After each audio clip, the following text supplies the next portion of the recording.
Okay, so it's a very good weather ngayong Sunday morning. Yan. Today is July 5, 2026. At ang oras ngayon ay nasa 9:34 na at nandito tayo sa may kahabaan ng MacArthur Highway o yung Manila North Road. Itong lugar na kinatatayuan natin, ito yung Balangkas. Barangay Balangkas sa bayan ng Santo Tomas. Yan. Okay, so for today's video update ay pupuntahan natin itong bypass road na ginagawa dito na magkukonekta sa limang bayan. Yan, very interesting and very exciting. Limang bayan yung magkukonekta. Isipin mo kung gaano karami, no? Mag-start ito sa may Jasa Road sa may Lubao. And then dadaan ng Sasmuan, going to Guagua, then Minalin, Santo Tomas, hanggang makarating doon sa may NLEX. Yun doon. So, subukan natin kunin ng drone shot itong banda rito bago ka makalipat dito sa may MacArthur Highway kasi yung dati natin pinupuntahan yung bandang left side eh. Yung mahaba, yung mga maraming tulay siguro nasa mga 3 tulay na yung nagagawa ron nung last time tayo nag-update. Pero ngayon, subukan natin kunin ng drone shot or kung makakapasok tayo banda ron sa may bandang kanan yung harapan para malaman natin kung may nagawa na ba ron. So tara, samahan niyo ko muli sa ating solo ride adventure update dito sa bayan ng Santo Tomas.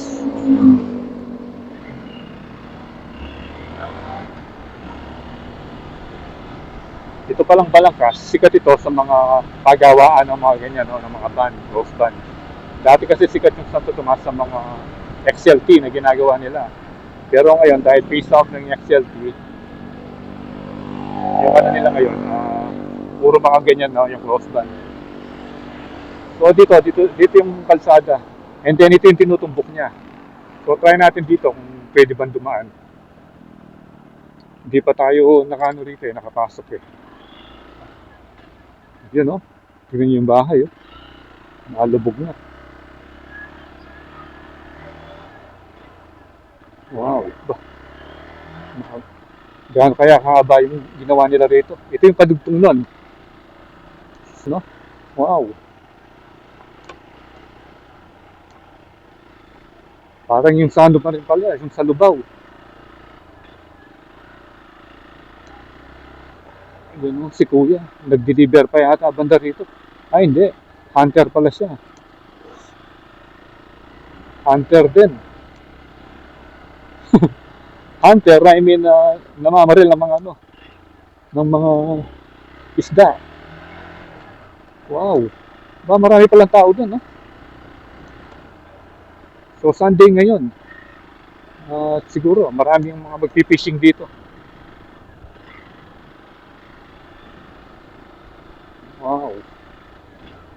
Ang gandang tingnan nung ano, yung Santo Tomas Viaducts, oh. Dire-diretso. First time natin makapunta rito. Ayan. Marami palang nagpipishing pag gano'n. Naku, mapapalaban yata si Jano rito.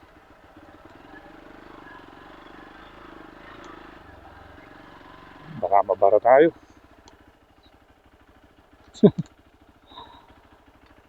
Lambot yata eh. Malambo ya kene boss. Tindalan kene, kendikot. Pero ting magmotor ang ka rin. Dakal na koy kwa.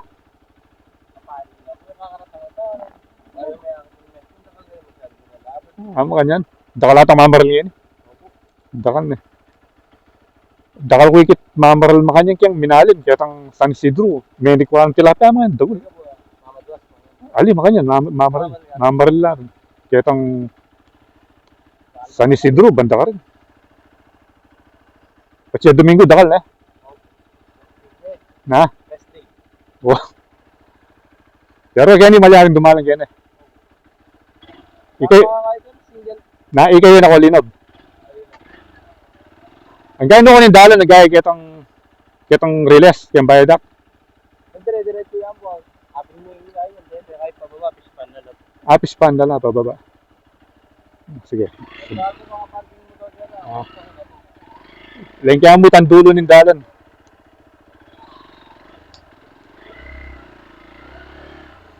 Yun. Wait lang.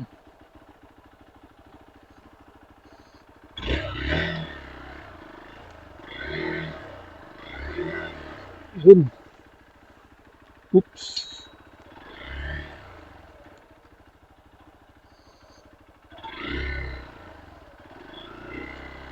Papalaban si Jano. Yun.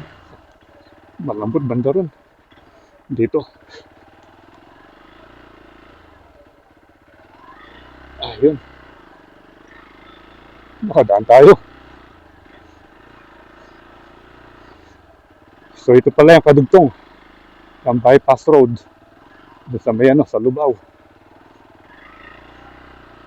Yun, ang dami palang namamaril pag ganitong araw, Sunday. Sabi nga ni Kuya kanina, rest day. Na-champuan natin. So yung adventure nila dito kakaiba. Pagpipishing naman.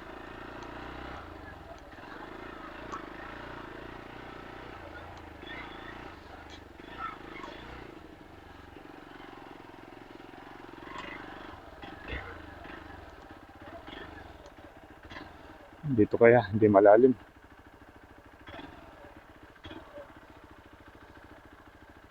Pero may mga motor daw dun eh.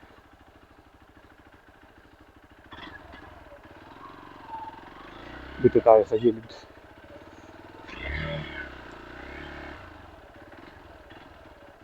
Oops.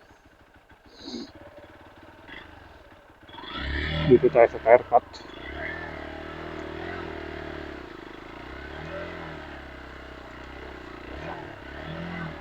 Madulas.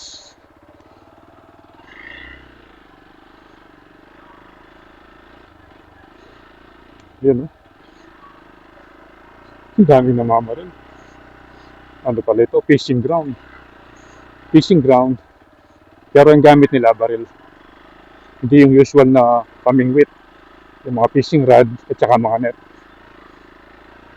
So puntahan natin hanggang doon sa dulo.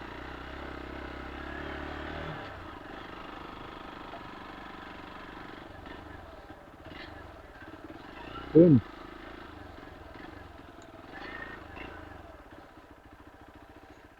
Ayun. Meron pa palang tulay dun, no?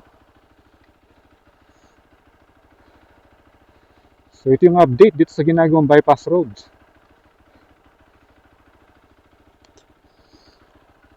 Punta muna tayo hanggang doon and then kung hindi tayo makakapag drone doon, kung walang malilim, balik tayo rito. Pero diretso muna tayo hanggang doon. Uy! Yun no, si Kuya nasa taas pala. Let's go!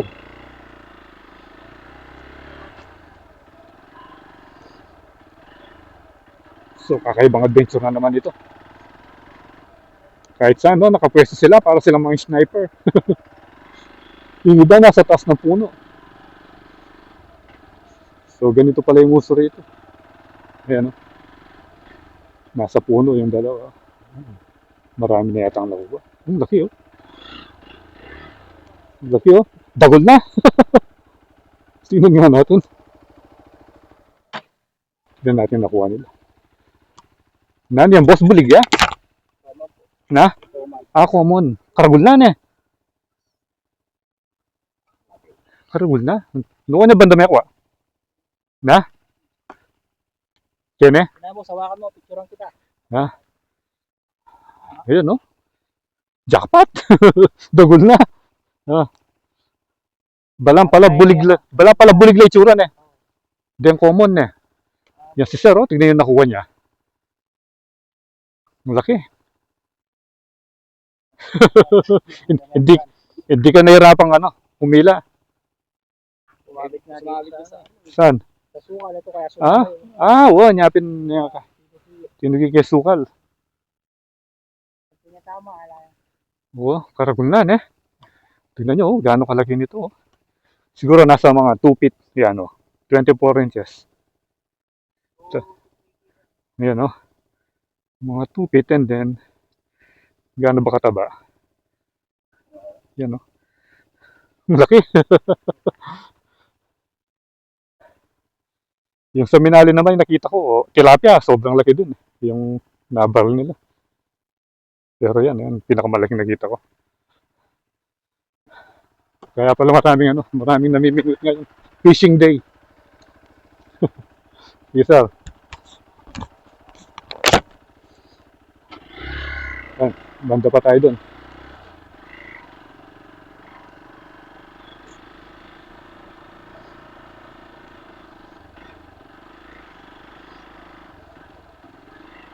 Dami palang tricycle, oh. May kotse pa. So that means, pati yung kotse, dinadaan nila dun sa may putikan. At hanggang dito. Hanggang dito, yung ginagawa nilang bypass road.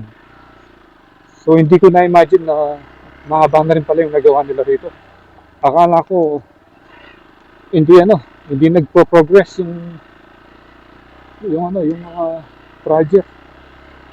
Pero yun, tingnan nyo yung mga namamarilo. Wow, dami oh. Para palang piyesta rito. Kaso nga lang, wala tayong wala tayong mapagsisalungan para makapagpalipad tayo. You know? Ay, ang dami oh. Yun, nagpapakain ng isda. Yun oh. Pinapakain ni kuya oh. Ganun pala yung itsura. Yan oh. Pag pinapakain nila. Tingnan yung viaducts oh. Haba. Mga segment dito. From Santo Tomas. Yan, diretso hanggang Minalin. Punta pa tayo doon.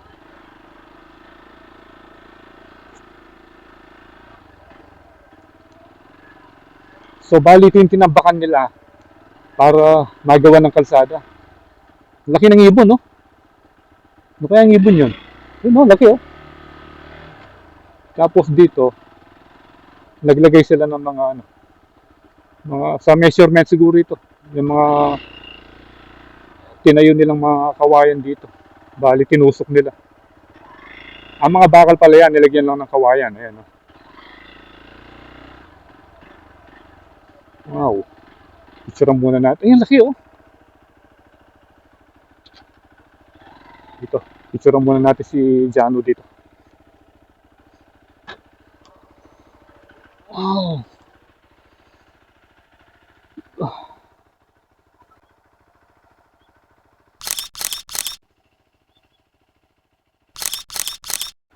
So ito yung pinakadulo. Ngayon, hindi pa natin alam kung after this yung segments nung nakagawa na ba sila ng napatagan na areang ganito para gawing kalsada. Pero I think hanggang dito pa lang. Yan. So far, ito yung nakita natin ngayon at yung bagong tayong bridge. Ayun, meron ng isang bridge dito. Kaso nga lang, wala tayong nakita ngayon, mga heavy equipment na nagtatrabaho.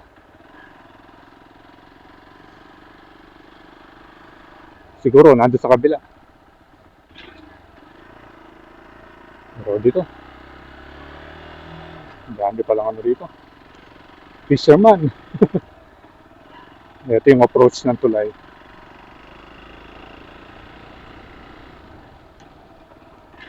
Yun. Dito sila namamaril. No trespassing. Dito, bawal na rito. Mga pispan na yan. Dito lang. Dito sa may river. Ayan o. Tignan natin o. Tignan nyo gano'ng karami namamaril.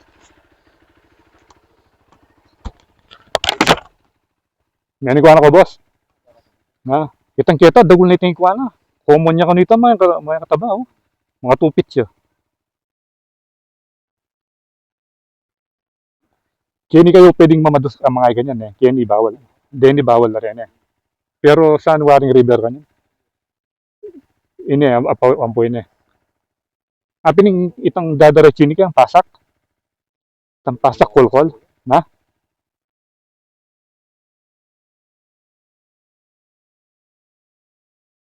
Kita makapwesto lagi ang tanaman. Ito lagi ang babo. Pag Sunday pala, dakal mamaral na. Ay, walang obra. So, tignan nyo, gaano kaganda yung ginawa nilang bridge. Bali, parang ano eh, 3 lanes dito and then 3 lanes din dito. Yan. 6 lanes pala yung bridge na to. Tingnan natin dito sa kabila. So, halos mga fish pond yung nandito. Ayan. Dito, no trespassing. Dahil private ito. Alin ba yung kadugtong ng river? Parang ito yata yung kadugtong ng river. Yan, ito. Dire-diretso doon. Dito, iba na. Ayun, no? Ang lalaki ng mga tilapia, oh. Dito, kitang-kita mo na. Yun, ang taba nun, no? Dami tilapia. So, ito yung update ngayon. Dito sa may Southern Pampanga Bypass Road. Tuwing Sunday. Yan, ang daming mga nagpipishing. At napalaban na naman si Jano. Tingnan nyo, puro putik na naman. Let's go na. Mag-drone muna tayo.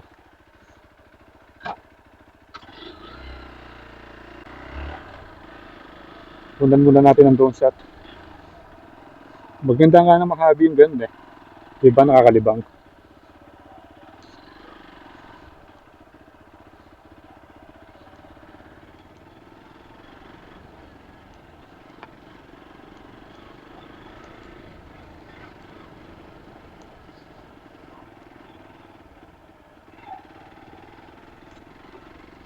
Yung iba naka 4 wheels pa.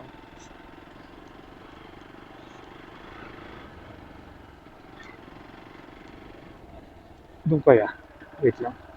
Doon na lang kaya tayo mag-drone para hindi masyadong malayo. Dito, magsisilong muna tayo dito. Meron palang natutulog. Baka sa mga nagtatrabaho dito.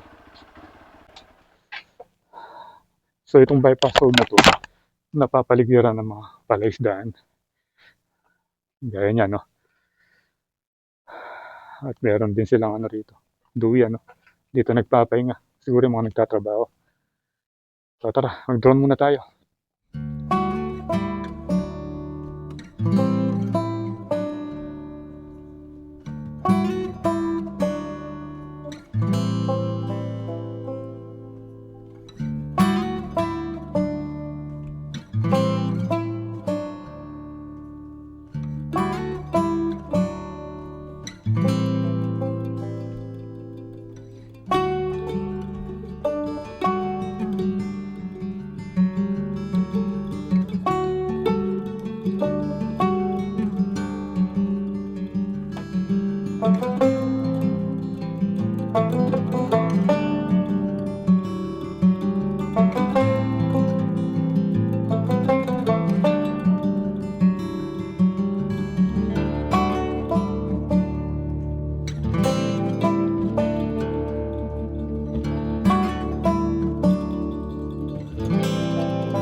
So, para mapanood nyo.